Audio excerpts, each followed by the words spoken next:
Hello everyone, कैसे हैं आप सभी। आज हम फिर एक नए वीडियो लेकर आए हैं जो आईटीआई इलेक्ट्रीशियन थ्योरी का चैप्टर नंबर 5 है, जिसका नाम है आपका मैग्नेटिज्म एंड कैपेसिटर। और यह जो हम क्वेश्चन करवा रहे हैं यह आईटीआई के नीमी पैटर्न पर आधारित है और वहीं से क्वेश्चन प्रोवाइड किया गया है। तो टाइम ना वेस्ट करते हुए सीधे चलते हैं हम क्वेश्चन पर।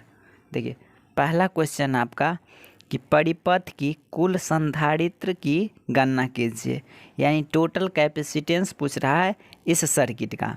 तो देखिए निकालते हम लोग, चलिए।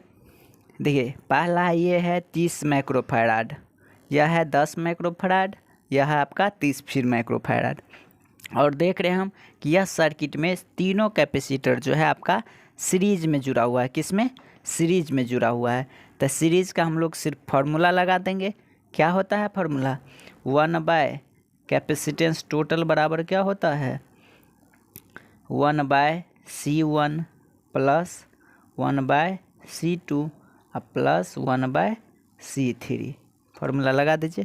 तो देखिए 1/C टोटल बराबर कितना हो जाएगा? देखिएगा 1/, पहला आपका 30 माइक्रोफैराड, तो 30 प्लस 1/10 प्लस 1/30। देखिए आपका ये हो गया। तो यहाँ से देखिए 30, 10 और 30 का एलसीएम करेंगे तो कितना? 30 आएगा। देखिए 1 प्लस फिर 3 प्लस कितना? 1 हो जाएगा, यानी टोटल 3 1 4 1 5/30। यानी यहाँ से हम लिख रहे हैं, यहाँ से लिख रहे हैं 1/C टोटल बराबर हो गया कितना? 5 कितना? 30 हो गया, 5/30। यहाँ से देखिए 5 से 6 बार में कटा, यानी C टोटल यानी टोटल कैपेसिटेंस का वैल्यू कितना आ जाएगा? 6 माइक्रोफैराड। कितना आ जाएगा? 6 माइक्रोफैराड। और ऑप्शन देखिए, ऑप्शन बी जो है 6 माइक्रोफैराड है। तो आपका आंसर आ गया कितना? 6 माइक्रोफैराड। तो चलिए अगले क्वेश्चन पर चलते हैं। अगला क्वेश्चन है कि संधारिता की इकाई क्या होती है, यानी कैपेसिटेंस का मात्रक पूछ रहा है। तो हम लोग सभी जानते हैं कि इसका मात्रक क्या होता है? फैराड होता है। चलिए अगला क्वेश्चन पर आते हैं। अगला क्वेश्चन है कि एक संधारित्र का धारिता का मान क्या होगा यदि 35 वोल्ट के लिए 0.5 कूलम्ब आवेश की आवश्यकता हो। देखिए कैपेसिटेंस पूछ रहा है और देखिए वोल्टेज का वैल्यू दिया हुआ है और क्यू का वैल्यू दिया हुआ है। इसका मतलब किसका? चार्ज का वैल्यू दिया हुआ है। तो हम लोग सब जानते हैं जो C बराबर क्या होता है? C बराबर होता है आपका Q/V होता है। C बराबर Q/V। C पूछ रहा है तो कूलम्ब कितना है? 0.5 बट्टा वोल्टेज कितना है? तो 35 है। देखिए यह दशमलव उड़ेगा तो नीचे में एक और जीरो आएगा, एक और जीरो आएगा। और जब हम देखिएगा 1 से 5 बार में, फिर कितना से? 70 से 5 बार में। जब C बराबर कितना आ जाएगा? 1/70। इसको जब कैलकुलेट किया जाएगा तो यह आता है 0.014 कैपेसिटेंस है। तो इसको मात्रक क्या होता है? फैराड। इसलिए आपका ऑप्शन कौन सा सही हो जाएगा? Option A right answer. चलिए अगले क्वेश्चन पे आते हैं। अगला क्वेश्चन कह रहा है आपका कि कैपेसिटेंस के मान को कैसे कम किया जा सकता है। कैपेसिटेंस के मान को कैसे कम किया जा सकता है? तो देखिए इसके लिए आपका फॉर्मूला होता है कैपेसिटेंस, यानी C बराबर क्या होता है? एक एप्सिलॉन A बट्टा कितना? D होता है। देखिए आपका, देखिए A है आपका क्या चीज़? एरिया है प्लेट का। D है आपका कि दो प्लेट के बीच का दूरी है। ये है एप्सिलॉन। देखिए यहाँ से कहता है कि कैपेसिटर को कैसे कम कर सकते हैं। पहले हम क्वेश्चन में यानी ऑप्शन पढ़ते हैं। तो ऑप्शन पहला है कि प्लेट के क्षेत्रफल को बढ़ाकर, देखिए इस A को बढ़ाएंगे, देखिए इस A को बढ़ाएंगे तो C का मान भी क्या होगा? ऑलरेडी बढ़ेगा। हमको तो मान C का घटाना है। तो देखिए अगला क्वेश्चन, अगला आपका ऑप्शन पढ़ते हैं कि प्लेटों के प्रतिरोध को बढ़ा करके, प्लेटों के प्रतिरोध को बढ़ा करके। तो देखिए प्लेटों के प्रतिरोध बढ़ा करके इसका तो कोई ये नहीं है, इसमें कुछ नहीं है। ऑप्शन सी पढ़ते हैं तो कहते हैं प्लेट के मध्य दूरी बढ़ा करके। देखिए अभी हम पढ़े क्या, सी बराबर एप्सिलॉन ए बट्टे डी। देखिए यही डी होता है आपका प्लेट के बीच का दूरी। जब डी को बढ़ाएंगे तो देखिए सी और डी में उल्टा का संबंध, तो जब डी को बढ़ाएंगे तो सी क्या होगा, घट जाएगा। इसके लिए आपका आंसर क्या हो जाएगा, सी ऑप्शन सही हो जाएगा। तो चौथा का ऑप्शन सी सही हो जाएगा। अगला क्वेश्चन पे आते हैं। अगला क्वेश्चन आपका कि कौन सा इसमें से, इतना सारा ऑप्शन है, इसमें से डायामैग्नेटिक मटेरियल कौन है, यानी डायामैग्नेटिक सब्सटेंस कौन है, जिसको हिंदी में बोलते हैं पाराचुंबकीय पदार्थ। तो देखिए इसका आंसर हो जाएगा आपका जल। जल जो है पाराचुंबकीय पदार्थ होता है। चलिए अगला क्वेश्चन पे आते हैं। अगला क्वेश्चन है कि कौन सा कारक विद्युत चुंबक को ध्रुवता को प्रभावित करता है। देखिए कहता है पोलरिटी ऑफ द इलेक्ट्रोमैग्नेट को कौन प्रभावित करता है। देखिए पोलरिटी मतलब कि इलेक्ट्रोमैग्नेट के पोलरिटी को कौन इफेक्ट करेगा, यानी पोलरिटी से संबंध है कि नॉर्थ पोल और साउथ पोल। तो देखिए क्या होता है, इलेक्ट्रोमैग्नेट कैसे बनाते हैं, एक आयरन का कोई छड़ है, किसका है, आयरन का छड़ है, इस पर क्या करते हैं, तार लपेटते हैं, वायर को लपेट देते हैं।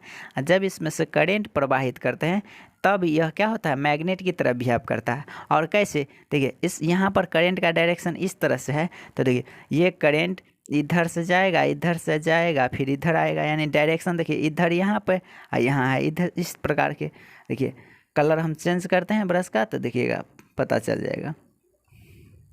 देखिए यहाँ पर देख लेते हैं कि यह डायरेक्शन है इधर और यहाँ डायरेक्शन है ऊपर, इसका मतलब ओवरऑल डायरेक्शन चेंज हो रहा है। जब डायरेक्शन चेंज करेगा यहाँ पे तो यह बन जाएगा आपका नॉर्थ पोल है, ये बन जाएगा साउथ पोल। तो देखिए करंट का डायरेक्शन चेंज होगा तो आपका पोलरिटी चेंज हो जाएगा, इसलिए आपका आंसर हो जाएगा क्या, करंट की दिशा, यानी ऑप्शन बी जो है राइट आंसर होगा। चलिए अगले क्वेश्चन पे आते हैं। अगला क्वेश्चन आपका कि चुंबकीय वाहक बल का इकाई क्या होती है, चुंबकीय वाहक बल का मात्रक क्या होता है। देखिए चुंबकीय वाहक बल मतलब बोलते हैं MMF, मैग्नेटोमोटिव फोर्स बोलते हैं। इसका इकाई होता है यह फॉर्मूला होता है N और I। MMF बराबर होता है N गुने I, जहाँ पर N है आपका टर्न है, I है क्या चीज़, करंट। तो देखिए नंबर ऑफ टर्न को बोलते हैं T से सूचित करते हैं, यानी टर्न को टर्न्स ही लिखते हैं, और करंट को क्या लिखते हैं, एम्पियर, मात्रक क्या चीज़, एम्पियर। यानी देखिए टर्न एम्पियर या एम्पियर टर्न कहाँ है, तो ऑप्शन जो है सी में देखिएगा, ऑप्शन सी में क्या है, एम्पियर टर्न है, एम्पियर टर्न है। तो इसका सही जवाब हो जाएगा एम्पियर टर्न्स।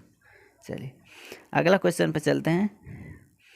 अगला क्वेश्चन है आपका कि तीन इंडक्टर है L1 L2 L3, यह आपका श्रेणी क्रम में जुड़ा हुआ है, सीरीज में है। तो कहता है टोटल इंडक्टेंस कितना होगा आपका, तो टोटल इंडक्टेंस कितना होगा। तो देखिए जिस प्रकार से रेसिस्टेंस का फॉर्मूला होता है उसी प्रकार से इंडक्टर का फॉर्मूला होता है। तो टोटल यानी इंडक्टेंस बराबर हो जाएगा L1 + L2 + L3, यानी ऑप्शन बी जो है आपका सही जवाब होगा। चलिए अगले क्वेश्चन पे आते हैं। अगला क्वेश्चन है कि परमियंस की इकाई क्या होती है, परमियंस की इकाई क्या होती है। तो सबसे पहले हम लोग समझेंगे कि परमियंस जो होता है रिलक्टेंस का उल्टा होता है, किसका, रिलक्टेंस का उल्टा, और रिलक्टेंस बराबर होता है MMF बट्टा होता है आपका फ्लक्स होता है, MMF बट्टा फ्लक्स होता है। देखिए रिलक्टेंस बराबर MMF बराबर होता है क्या, NI, फ्लक्स का क्या होता है फाई। तो यहाँ से देखिए परमियंस पूछ रहा है तो रिलक्टेंस का उल्टा होगा, इसका मतलब परमियंस क्या होगा, फाई बट्टा क्या चीज़, NI, फाई बट्टा NI। फाई होता है आपका फ्लक्स, फाई क्या होता है, फ्लक्स होता है। तो देखिए फ्लक्स का मात्रक होता है वेबर, तो वेबर नीचे में कितना होगा, N मतलब टर्न, तो टर्न, I मतलब होता है क्या चीज़, करंट। तो देखिएगा वेबर पर एम्पियर टर्न क्या है, देखिए weber per ampere turn, weber per ampere turn. Option B जो है सही जवाब होगा। समझ रहे? चलिए अगले क्वेश्चन पे आते हैं कि अगला क्वेश्चन है कि परिनालिका, और आगे पढ़ते हैं। परिनालिका कुंडली में चुंबकीय क्षेत्र की दिशा खोजने के लिए कौन सा नियम लागू किया जाता है? तो देखिए परिनालिका जो है कुंडली में चुंबकीय क्षेत्र दिशा खोजने के लिए आपका right hand palm rule use करते हैं। Right hand palm rule use करते हैं। तो इसका सही जवाब हो जाएगा आपका क्या? Option B. ऑप्शन बी, दाहिने हाथ के हथेली का नियम। चलिए अगले क्वेश्चन पे आते हैं। अगला क्वेश्चन है कि देखिए श्रेणी परिपथ के कुल संधारित्र की गणना कीजिए। यह सर्किट दिया हुआ है, इस सर्किट में कहता है टोटल कैपेसिटेंस का वैल्यू निकालिए। तो देखिए यह आपका 10 माइक्रोफैराड, ये भी 10 है और ये आपका 20 है। देखिएगा इसका कहता है टोटल कैपेसिटेंस निकालने के लिए। देखिए तो 1 टोटल कैपेसिटेंस बराबर, अभी हम फॉर्मूला लिखाए थे क्या चीज़, 1/C1 plus 1/C2 plus 1/C3। यहाँ से हम फार्मूला पुट करेंगे तो क्या होगा 1/CT, यानी टोटल कैपेसिटेंस बराबर 1/10, फिर प्लस 1/10, फिर प्लस 1/20। तो देखिए 10, 20 और 20 का एलसीएम कितना? 20। यहाँ पर क्या होगा 2 + 2 और +1। तो देखिए 2 2 4 1 5, 5/20, यानी कह सकते हैं 1/C टोटल बराबर कितना? 5/20। तो देखिए 5 को 4 बार में, यानी C टोटल बराबर कितना? 4। माइक्रोफैराड था, माइक्रोफैराड, यानी टोटल कैपेसिटेंस कितना? 4 माइक्रोफैराड। देखिए इसका आंसर क्या हो जाएगा? Option A, 4 microfarad. चलिए अगले क्वेश्चन पे आते हैं। अगला क्वेश्चन है आपका, अगला क्वेश्चन है कि श्रृंखला में यानी श्रेणी में विभिन्न वोल्टेज रेटिंग का कैपेसिटर को जोड़ने से पहले क्या सावधानी बरतनी चाहिए? श्रेणी क्रम में विभिन्न तरह का आपका कैपेसिटर है, उसको जोड़ने से पहले सावधानी क्या बरतनी चाहिए? तो देखिए पहला है आपका सभी कैपेसिटर एक ही निर्माता के होना चाहिए। दूसरा है प्रत्येक कैपेसिटर वोल्टेज ड्रॉप इसकी वोल्टेज रेटिंग से कम होना चाहिए। तीसरा ऑप्शन है कि कुल कैपेसिटर का मान संधारित्र के निम्नतम मान से कम होना चाहिए। अगला क्वेश्चन है, अगला है आपका कि प्रत्येक संधारित्र का ब्रेकडाउन वोल्टेज समान होना चाहिए। तो देखिए इसका सही जवाब आपका हो जाएगा कि प्रत्येक कैपेसिटर जो है वोल्टेज ड्रॉप इसकी वोल्टेज रेटिंग से कम होना चाहिए। जितना भी कैपेसिटर आपका श्रेणी क्रम में लगा हुआ है वो आपका वोल्टेज ड्रॉप, उसका जो वोल्टेज ड्रॉप है वह वोल्टेज रेटिंग से कम होना चाहिए, यानी ऑप्शन बी जो है सही जवाब होगा। ऑप्शन बी सही जवाब हो जाएगा। चलिए अगले क्वेश्चन पे आते हैं। अगला क्वेश्चन है कि कौन सा पदार्थ आपका पैरामैग्नेटिक मटेरियल है? यह 4 ऑप्शन दिया हुआ है, कहता पैरामैग्नेटिक मटेरियल कौन है? आंसर हो जाएगा आपका कॉपर। कॉपर जो है पैरामैग्नेटिक मटेरियल होता है। चलिए अगले क्वेश्चन पे आते हैं। अगला क्वेश्चन है कि यह BH वक्र में जो x यह दिखा रहा है x, यह x यह क्या इंगित करता है? इसको बोलते हैं कोअर्सिविटी। क्या बोलते हैं? कोअर्सिविटी। यह जो यहाँ का गैप है इतना से इतना दूर, इसको बोलते हैं कोअर्सिविटी। कोअर्सिविटी। चलिए इसलिए इसका आंसर हो जाएगा ऑप्शन ए। अगला क्वेश्चन पे आते हैं। अगला क्वेश्चन है आपका कि विद्युत परिपथ में चालकता के लिए चुंबकीय परिपथ में क्या समान है? तो देखिए विद्युत परिपथ में जिस प्रकार से कंडक्टेंस होता है यानी चालकता होता है, उसी प्रकार से चुंबकीय परिपथ में आपका परमियंस होता है। क्या होता है आपका? परमियंस होता है। तो इसका सही जवाब हो जाएगा परमियंस। देखिए चालकता जो है क्या करता है, यानी वैसा चालकता क्या होता है? वैसा पदार्थ जिससे होकर विद्युत धारा आसानी से क्या हो जाए? पास करे, उसे कहते हैं चालकता। आइए देखिए परमियंस कहेंगे कि वैसा चुंबकीय परिपथ जिसमें फ्लक्स जो है जिस पदार्थ से इजी पास हो जाए। समझे? चलिए अगले क्वेश्चन पे आते हैं। अगला क्वेश्चन है कि रिलक्टेंस का मात्रक क्या होता है, यानी इकाई क्या होता है। अभी हम जस्ट पढ़े कि रिलक्टेंस बराबर होता है NI बट्टे क्या होता है फाई, जहाँ पर N है आपका टर्न है, I है करेंट, फाई है फ्लक्स। तो देखिए ऊपर में देखिए टर्न एम्पियर, यानी ampere turn, ampere turn, ampere turn, नीचे में फ्लक्स, फ्लक्स का आपका मात्रक होता है वेबर। तो देखिए एम्पियर टर्न पर वेबर कहाँ है, देखिए एम्पियर टर्न पर वेबर ऑप्शन सी में है, तो इसलिए आपका ऑप्शन सी जो है राइट आंसर। चलिए अगले क्वेश्चन पर चलते हैं।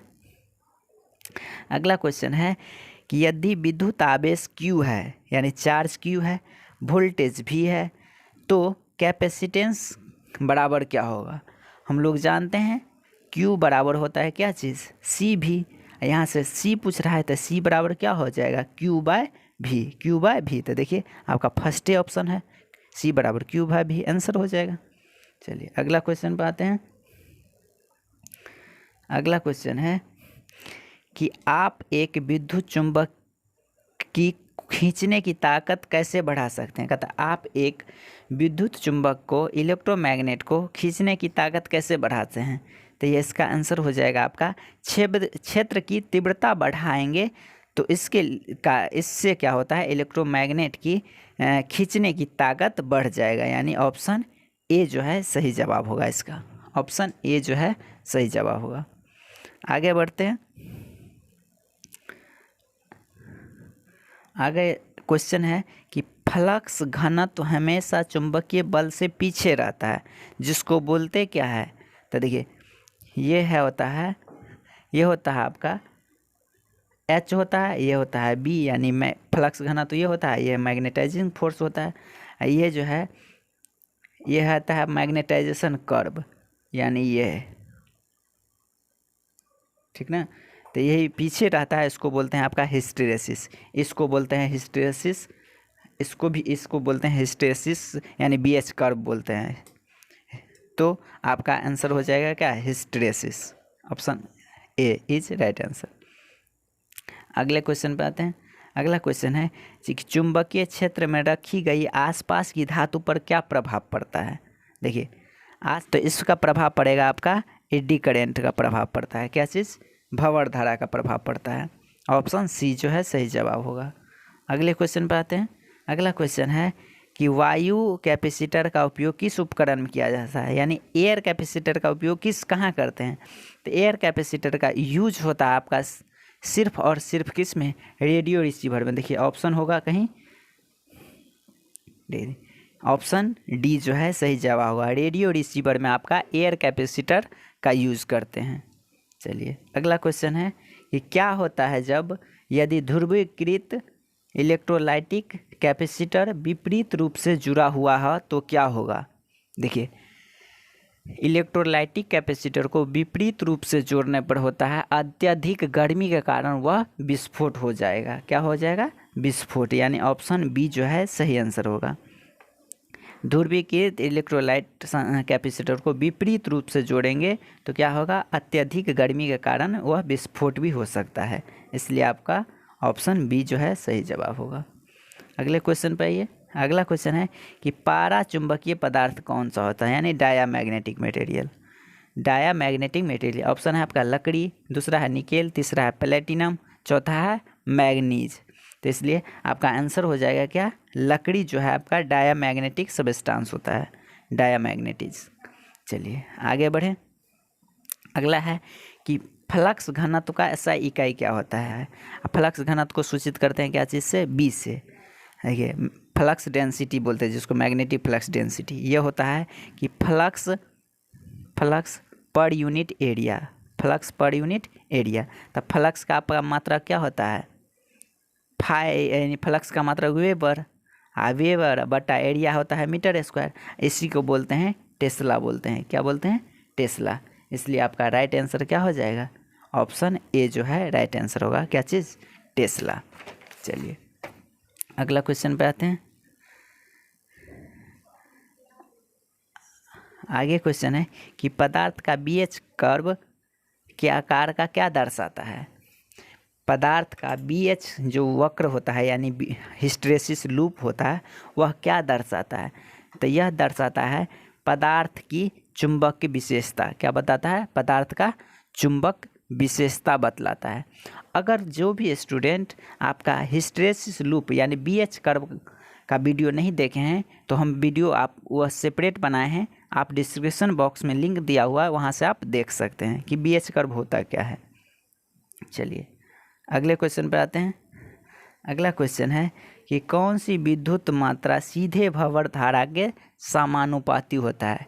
क्या चीज़? इड्डी करेंट का समानुपाती कौन होता है? तो देखिए इड्डी करेंट का फॉर्मूला ही होता है आपका, इडी करेंट का फॉर्मूला होता है E बराबर होता है आपका के बी मैक्स का square F square T square भी, जहाँ पर देखिए बी मैक्स मतलब मैक्सिमम फ्लक्स घनत्व हो गया आपका, एफ हो गया फ्रीक्वेंसी, टी हो गया आपका थिकनेस, भी हो गया आपका वॉल्यूम। तो यहाँ पर देखिए वोल्टेज है, धारा है, आवृत्ति है, प्रतिरोध है। इसमें देखिएगा सिर्फ और सिर्फ क्या है? फ्रीक्वेंसी जो है आपका ऑप्शन में दिया है, इसलिए आपका सही जवाब हो जाएगा क्या? ऑप्शन सी जो है सही आंसर होगा। चलिए अगले क्वेश्चन पर चलते हैं। अगला क्वेश्चन है कि परमेबिलिटी के परिवर्तन होने का क्या कारण है? देखिए क्वेश्चन है कि परमेबिलिटी का परिवर्तन होने का कारण क्या है? पहला ऑप्शन है कि लंबाई, दूसरा है फ्लक्स घनत्व, तीसरा है क्षेत्र तीव्रता, चौथा है चुंबकीय वाहक बल। देखिए तो आपका आंसर हो जाएगा फ्लक्स डेंसिटी। क्या हो जाएगा? Flux density. ऐसा क्यों? तो देखिए परमेबिलिटी बराबर हो जाएगा आपका फ्लक्स घनत्व बट्टा क्या होता है? H होता है मैग्नेटाइजिंग फोर्स। तो देखिए आपका मैग्नेटिक फ्लक्स डेंसिटी है आपके ऑप्शन में और तो कुछ नहीं है, इसलिए क्या हो जाएगा? फ्लक्स घनत्व जो है आपका सही जवाब होगा। देखिए अगले क्वेश्चन पर आते हैं। अगला क्वेश्चन है किस प्रकार के कैपेसिटर अंतरिक्ष इलेक्ट्रॉन के लिए उपयोग किया जाता है? यानी अंतरिक्ष इलेक्ट्रॉनिक्स के लिए कौन सा प्रकार का कैपेसिटर यूज़ करते हैं? तो यह आपका होता है इलेक्ट्रोलाइटिक टैंटलम टाइप, यानी इलेक्ट्रोलाइटिक टैंटलम टाइप जो कैपेसिटर यूज़ करते हैं आपका, वह किस में यूज़ करते हैं? तो अंतरिक्ष इलेक्ट्रॉनिक्स के लिए यूज करते हैं। तो ऑप्शन डी जो है राइट आंसर होगा। चलिए अगले क्वेश्चन पर आते हैं। अगला क्वेश्चन है आपका कि इलेक्ट्रोलाइटिक कैपेसिटर का प्रभाव क्या होता है अगर वह खुला परिपथ दोष हो? खुला परिपथ दोष यानी सर्किट क्या है? ओपन है। सर्किट क्या है? ओपन है। तो यह क्या होगा? कार्य करेगा कि नहीं करेगा? देखते हैं। यह पहला ऑप्शन है कि यह कार्य नहीं करेगा, दूसरा ऑप्शन है यह एक बार में फट जाएगा, तीसरा ऑप्शन है लीक हो जाएगा, चौथा ऑप्शन यह समान रूप से कार्य करेगा। तो देखिए ओपन सर्किट है, ओपन सर्किट है तो वह कैपेसिटर क्या करेगा? काम नहीं करेगा, यानी ऑप्शन ए जो है सही जवाब हो जाएगा। देखिए अगले क्वेश्चन पर आते हैं। अगला क्वेश्चन है कि यदि कैपेसिटर में प्लेट की दूरी कम हो जाए तो धारिता का मान क्या होगा? यानी कैपेसिटर का मान क्या होगा? अभी हम लोग पढ़े थे कि कैपेसिटेंस बराबर होता है एप्सिलॉन एरिया बट्टा क्या चीज़? डी, यानी यही डिस्टेंस बिटवीन टू प्लेट। तो देखिए कहता है प्लेट के बीच की दूरी कम हो जाती है, दूरी अगर कम होगा तो देखिए कैपेसिटेंस क्या होगा? बढ़ेगा, क्योंकि उल्टा का सी और डी में संबंध है। तो देखिए क्या हो जाएगा? आपका मान क्या होगा? बढ़ेगा, यानी ऑप्शन डी जो है सही जवाब होगा। चलिए अगले क्वेश्चन पर आते हैं। अगला क्वेश्चन है कि चुंबक जो है, चुंबक की कौन सी विशेषता दर्शाई गई है?